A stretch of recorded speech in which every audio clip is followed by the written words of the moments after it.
Oke, assalamualaikum warahmatullahi wabarakatuh. Sedulur Suryo Jati, syukur alhamdulillah. Kali ini kami melakukan ziarah ke salah satu makam yang letaknya berada di daerah Raji Bangil Pasuruan. Yang kali ini kami akan menziarahi salah satu tokoh yang menjadi cikal bakal nama Raji ini, yakni beliau Raden Cilik ya, Raden Cilik, kemudian disingkat dengan nama Raji, Raden Cilik. Beliau ini menurut beberapa cerita masyarakat merupakan anak atau anak seorang raja ya, Raja Majapahit kemungkinan. Beliau merupakan darah biru atau orang-orang kerajaan yang kemudian beliau memiliki kekuasaan di daerah ini. Nah, beliau ini juga terkenal sebagai seorang empu ya, membuat pusaka di tempat ini. Raden Bagus Cilik itu.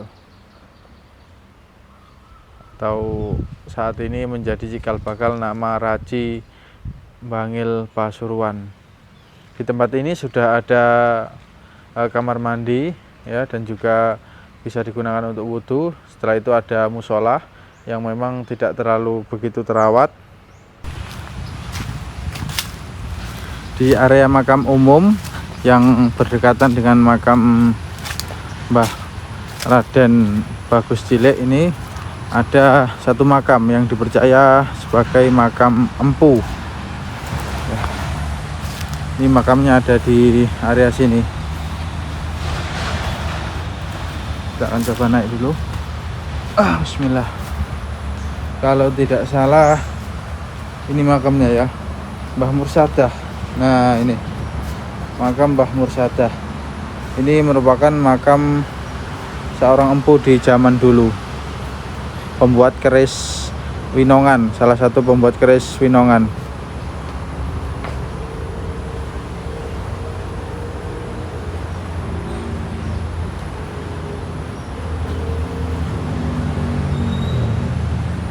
Nah, kalau di situ makam Raden Bagus Cilik. Nah, ini kan sudah dekat dengan jalan raya ini. Itu sudah jalan raya itu. Depannya sana itu Pom Raji Bangil. Oke.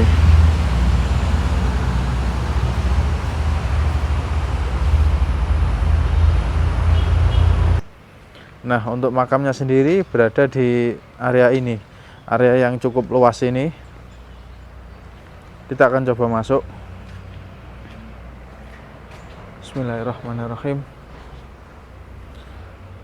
Oke, assalamualaikum.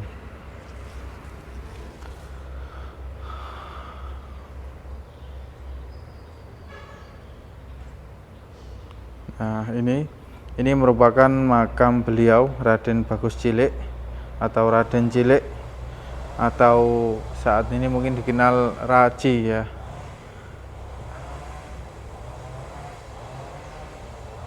Saya pribadi kurang begitu banyak tahu tentang sejarah beliau ini ya, karena memang juga cukup minim sekali literatur tentang kisah beliau. Namun yang terkenal, beliau ini merupakan seorang empu ya. Kita akan coba lihat kanan kiri. Oke, di belakang pesarian ini terdapat rel kereta ini ya.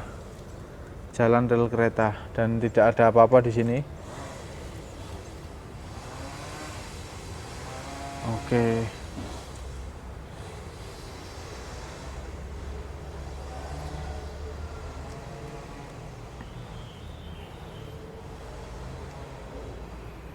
Untuk kondisi di sini cukup sepi, entah memang biasanya sepi atau ramainya di malam hari, karena di sini juga tidak banyak orang yang tahu ya, hanya beberapa orang saja yang mengetahui akan makam ini, karena makam ini berada di area kompleks pemakaman umum, tetapi agak jauh sehingga dari jalan raya terlihat hanya bangunan biasa saja, tidak nampak atau tidak ada plakat yang menandakan tentang makam ini. Jadi kalau dari sini Ini itu ke atas itu termasuk makam umum ya. Jadi area sini termasuk agak ke bawah dan tertutupi oleh area makam umum. Kurang lebih seperti itu.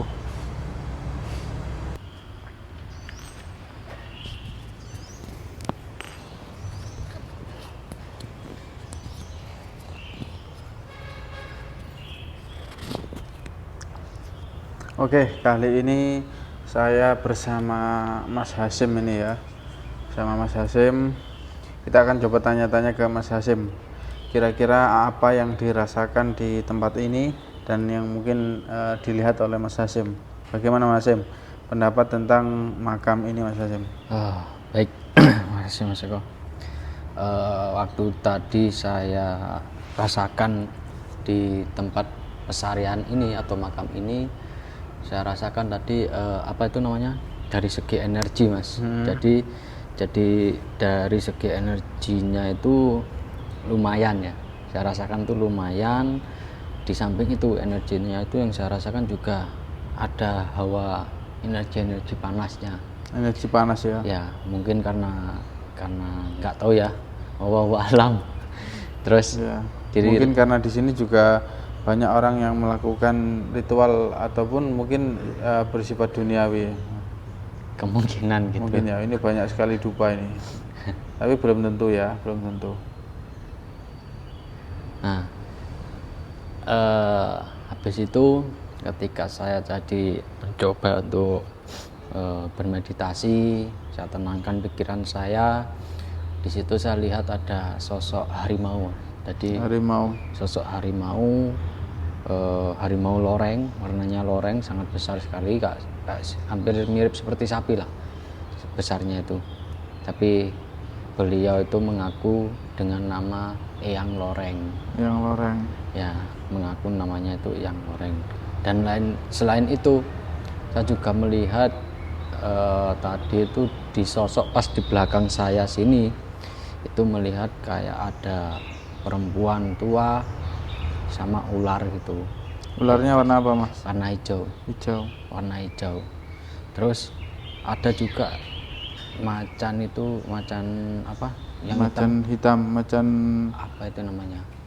Kumbang, kayak macan kumbang gitu. Tapi sosoknya macan tuh kurus dan kecil macannya itu tadi. Sorot matanya tapi tajam gitu. Oke. Kalau untuk harimau lorengnya tadi ada perhiasannya tidak Mas? Pakai atau hanya polosan harimau gitu? Kalau yang saya lihat itu kayak hiasan cincin tapi di kepala gini. Jadi di kepalanya harimau itu Mas. Jadi kayak ada ngelingkar gini, tapi bukan mahkota loh Mas. Kayak cincin bulat gitu aja. Kayak modelnya bukan pasangan gini, modelnya kayak alami nancep gini dia. Oke. Gini pas di kepalanya gitu. Oke, nanti insya Allah kami akan coba untuk mengungkap makam ini makam siapa ya. Beliau ini seorang pendakwah atau bagaimana? Karena sejarah dan literaturnya sendiri juga banyak versi. Oleh sebab itu terus ikuti kami di channel Suryo Jati.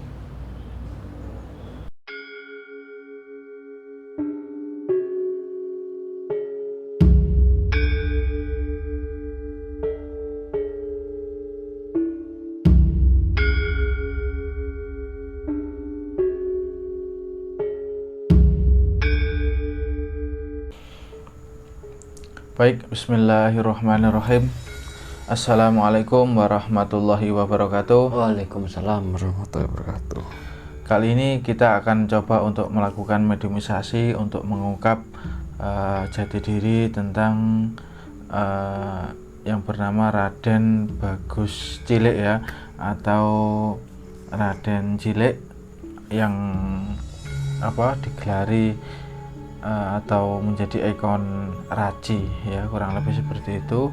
Tadi saya sedikit banyak sudah jelaskan lokasinya ya, dan juga situasi di tempat tersebut. Dan tadi kami sempat melakukan sedikit komunikasi dengan sosok harimau berwarna loreng ya. Beliau mengaku bernama Eyang Loreng ya. Tadi sempat kami sampaikan untuk nanti hadir ke tempat ini untuk kita membahas makam beliau atau jati diri beliau. Oke Mas Hasyim, kita berdoa dulu Mas Hasyim ya, tenangkan dulu. Oke, bismillahirrahmanirrahim.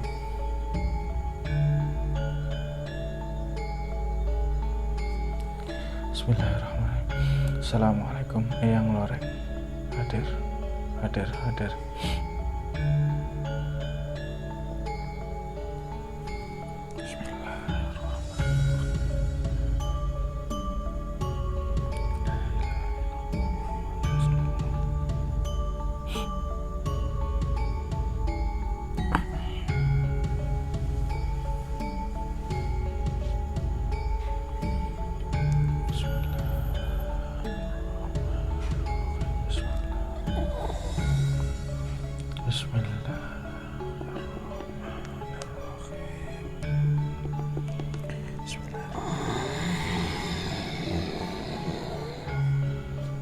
Oke, tenangkan diri Anda.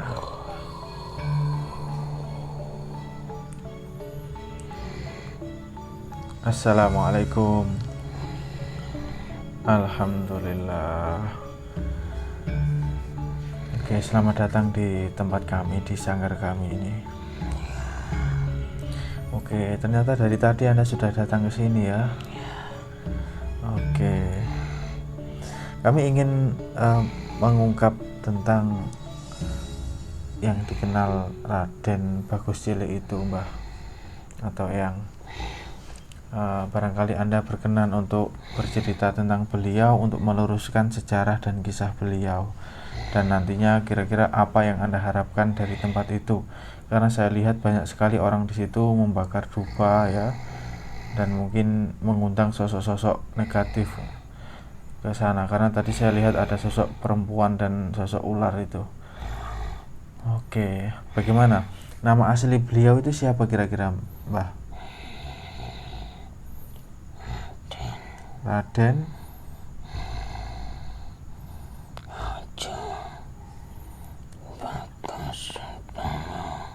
Raden Harjo Bagus Pratomo.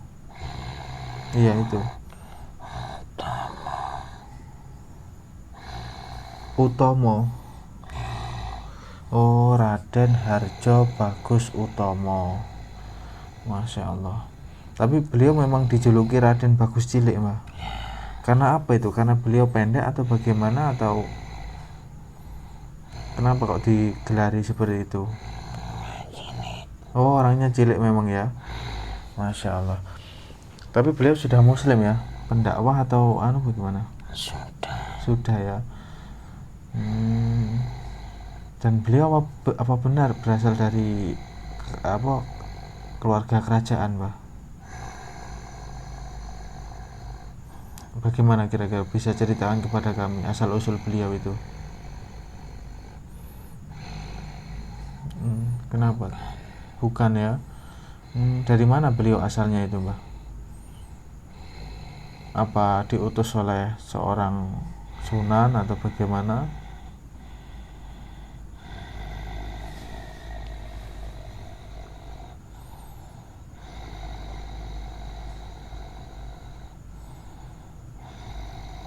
Oke, saya awali begini. Apakah beliau dulu seorang pendakwah, Pak? Bukan juga. Apa beliau seorang empu? Nah, karena yang terkenal beliau itu seorang empu, pembuat keris, pembuat pusaka.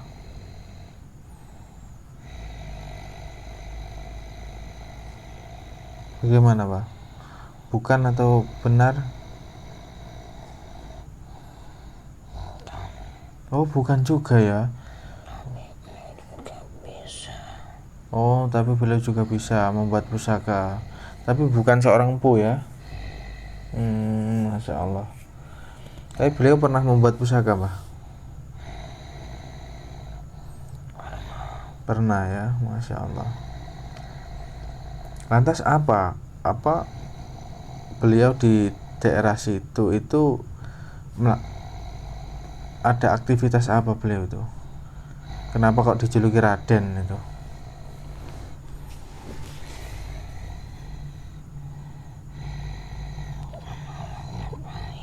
Oh, karena orangnya baik, suka membantu. Beliau kaya raya dulu, Mbak. Masya Allah.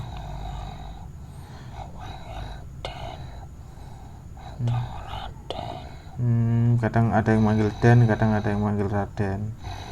Masya Allah. Tapi bukan dari darah biru, Mbak ya?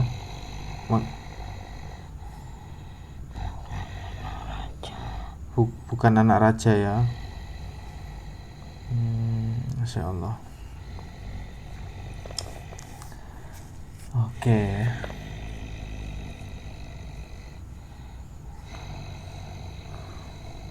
Lalu beliau hidup di masa siapa, Mbak? Mungkin di era-era kerajaan, mungkin di era siapa itu dulu? Oh, di zaman Majapahit ya. Cukup tua berarti beliau ya, Masya Allah. Dan beliau agama Islamnya berguru kepada siapa? Sunan Ampel atau Sunan Bonang?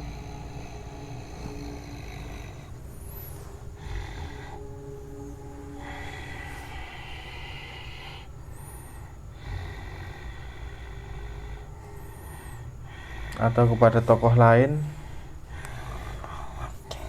Oh, Anda tidak tahu ya? Berarti Anda tahunya mengikuti beliau ketika beliau sudah muslim ya?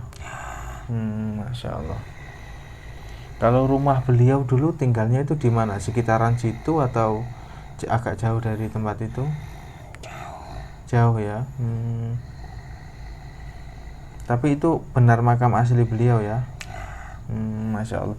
Kalau ada 2 makam lagi di sebelahnya itu makam siapa, Mbak?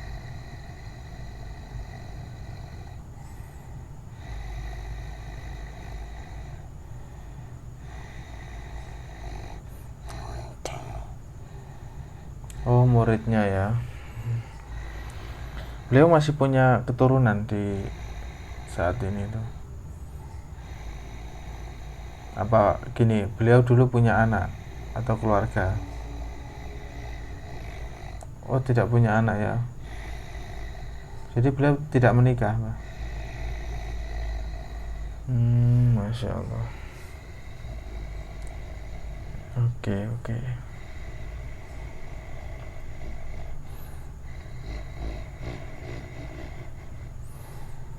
Oke, lantas apa hal yang ingin Anda sampaikan kepada kami tentang makam itu, Mbak? Mungkin larangan atau bagaimana?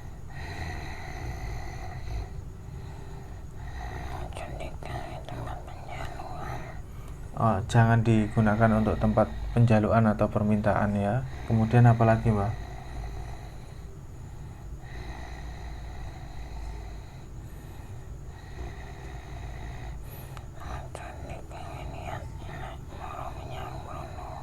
Jangan digunakan niat buruk ketika datang ke tempat itu. Ada tidak, Mbak, orang datang ke situ minta togel, nomor? Oke ya. Oke. Masya Allah. Apa juga hal itu kemudian mengundang jin-jin dari luar, Mbak? Iya.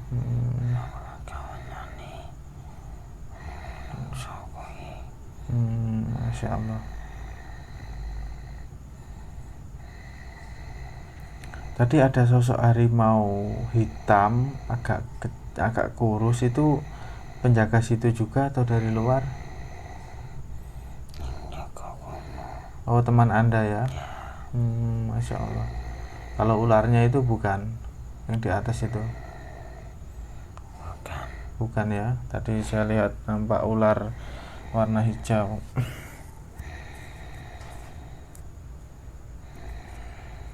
Oke, Masya Allah. Kalau di situ ada sosok apa saja, Mas, selain harimau? Mungkin yang menjaga makam itu. Tadi saya kok nggak terlalu banyak lihat sosok-sosok di situ. Oh, cuman Anda ya. Yang lain gimana, Mbak? Tentunya dulu kan biasanya banyak khotam kan orang sekelas beliau itu. Apa? Oh, pada pergi ya. mungkin mereka punya tuan baru atau kembali ke asal mereka. Kalau mbahnya sendiri asalnya dari mana dulu, mbah?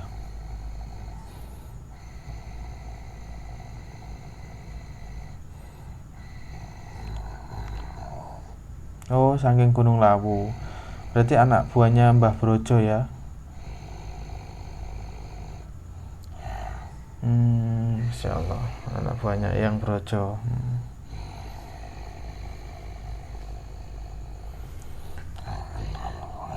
Kok kenal?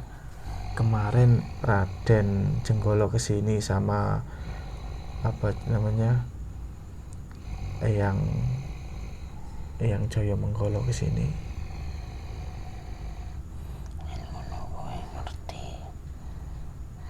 Ngerti, ya saya diundang ke sana. Ini saya nampak ada pusaka dari beliau.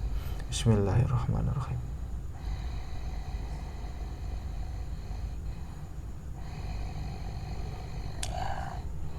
Oke, bismillah. Titip apa, mbah?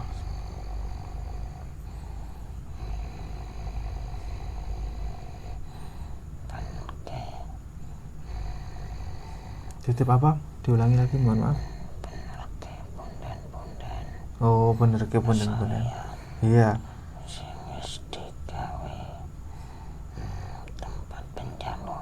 Iya, itu juga menjadi misi kami, Pak, untuk meluruskan dan membenarkan tempat-tempat seperti itu. Oleh sebab itu kami datangi, kami ungkap, untuk kami bagikan nanti cerita ini ke masyarakat dan juga saudara-saudara kami se-muslim seiman. Karena yang saya sedihkan justru mereka para orang-orang yang beriman, orang-orang yang beragama Islam yang banyak melakukan itu.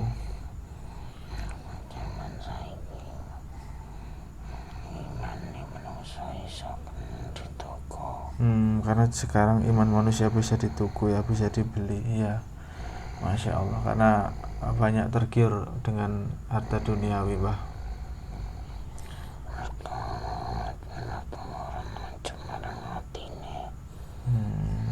Iya, Masya Allah. La quwata illa billah. Berarti yang Raden Bagus Alit ini pernah ke Gunung Lawu, mbah? Pernah ya. Kemudian dengan lakunya beliau, tirakatnya beliau, Anda kemudian mengikuti beliau. Oke, seperti itu ya, Insya Allah.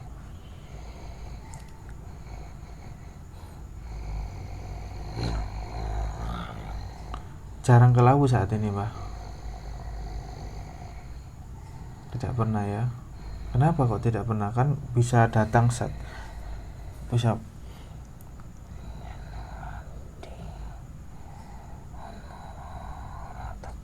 Oh, seperti itu ya.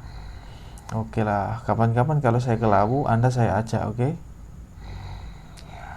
Oke, jadi nanti Anda bisa bertemu teman-teman Anda di sana, bisa temu kangen. Nanti ngomong saja karena Anda diajak saya. Oke, kemarin juga kesini yang Brojo itu, tapi mengawal Raden Jenggolo itu. Jadi beliau cuma beliau di atas saja mengawasi ke sini. Oke, mungkin ada lagi, mbah, yang ingin Anda sampaikan tentang makam tersebut. Oh iya, tentang mustika hijau itu, warna hijau tadi punya siapa itu? Punya. Oh, itu kami ambil tadi, tidak apa-apa ya. Tadi untuk latihan anak ini saya masukkan ke sini. Ini untuk apa manfaatnya, Pak? Mustikanya ini.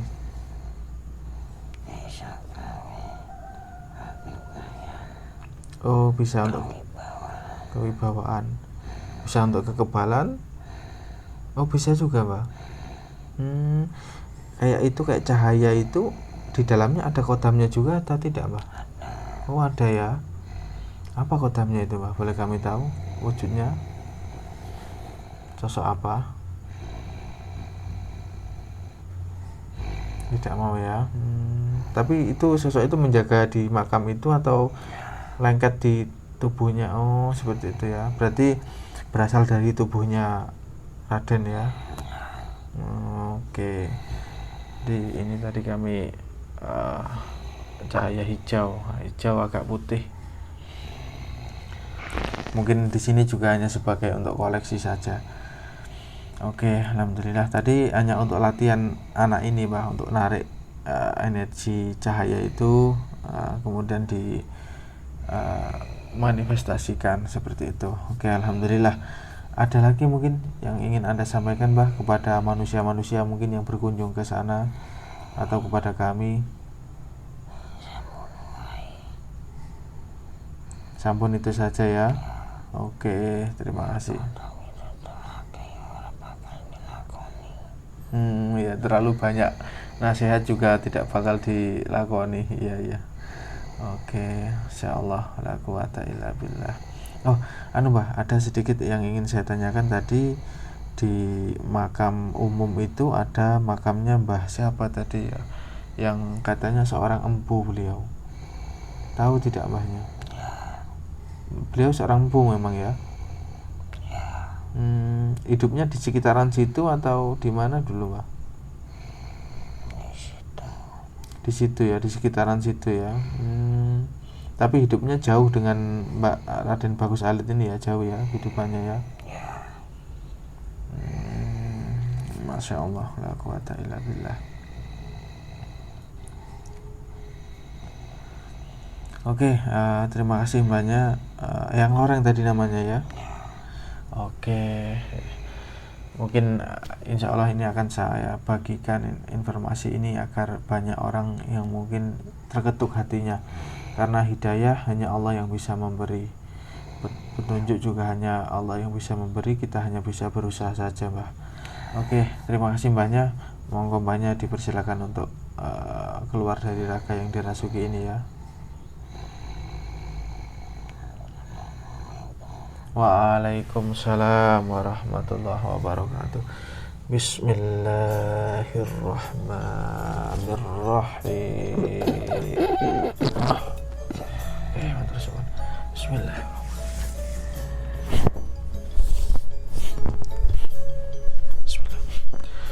Bismillahirrahmanirrahim. Yadurru ma ismihi syai'un fil ardi wa la fis sama'i wa huwas sami'ul 'alim. Sallallahu alaihi Muhammad sallallahu alaihi. Oke, alhamdulillah. Cukup menarik ya. Tadi ada beberapa poin-poin yang bisa kita ambil. Salah satunya yakni beliau itu bernama Raden Haryo. Waduh, lupa saya. Raden Haryo. Nanti dikonfirmasi di YouTube saja ya. Lupa saya, masya Allah. Utomo, pokok terakhir ada Utomo. Raden Haryo. Lupa saya. Raden Haryo Bagus Utomo kalau tidak salah. Raden Haryo Bagus Utomo. Nah, beliau terkenal dengan Raden Bagus Alit atau Raden Bagus Cilik itu karena memang badannya cilik, kecil. Oke, nah tadi yang Loreng tadi ternyata berasal dari Lawu ya. Beliau muridnya Eyang Brojo. Eyang Brojo itu sosok harimau putih yang kemarin itu datang ke sini bersama Raden Jenggolo. Yang pokoknya pernah ke sini lah ya. Nah. Oke, alhamdulillah wa syukurillah wa nikmatillah wa la haula wa la quwata illa billahil aliyyil azim. Kita akan coba tanya-tanya ke Mas Hasyim ini apa yang dilihat dan dirasakan ini.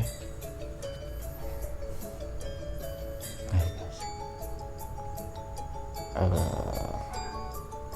ya? Dari segi energinya pun kasar Mas ya. Satu kasar, kuat, tebal juga dapat.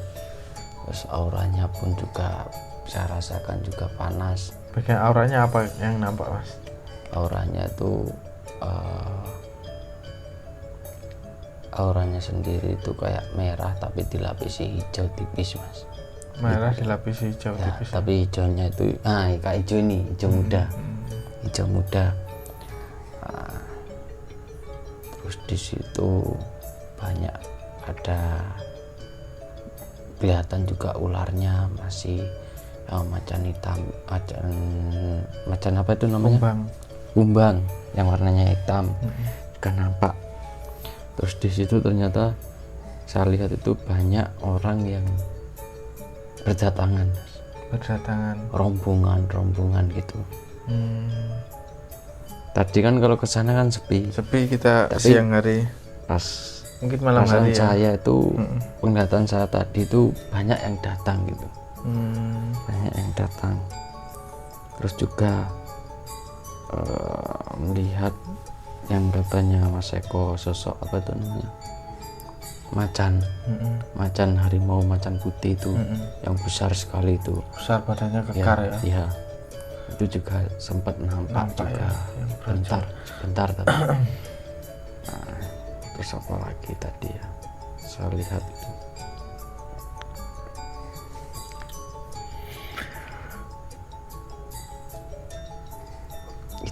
Kalau sosoknya beliau sendiri bagaimana Mas?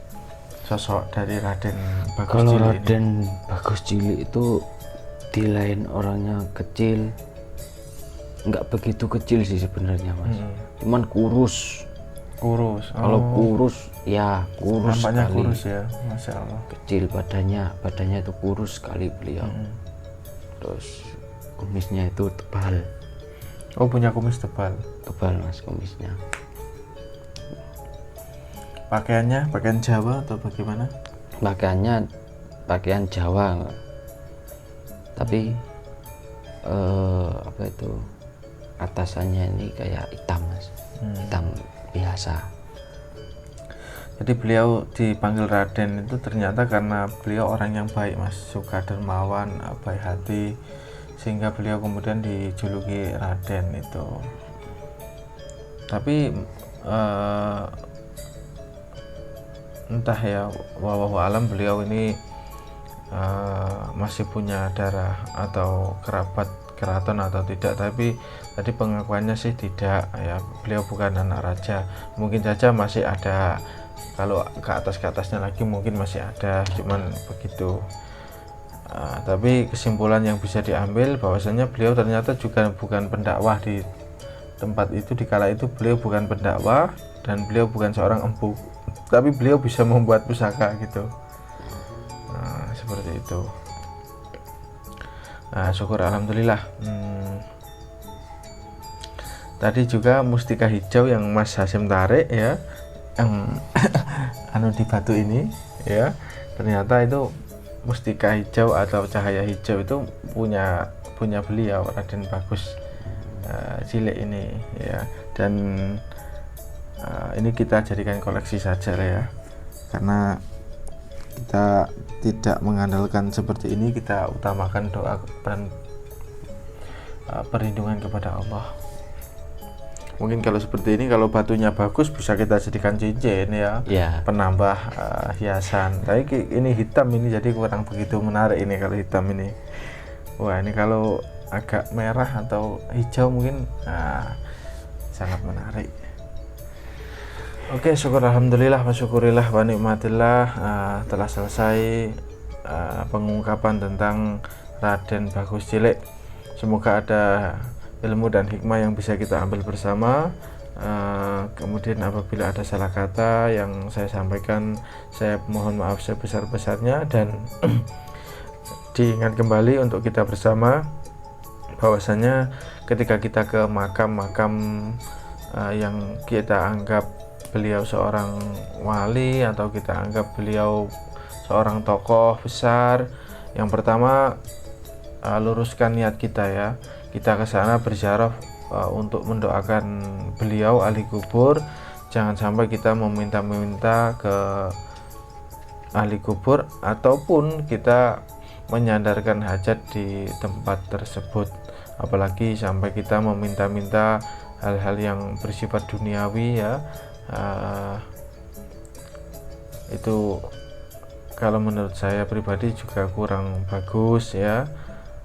Tapi itu kan kadang apa ya, susah dinasihati orang-orang seperti itu karena mungkin mereka kebutuhan, kesenangan atau hobi.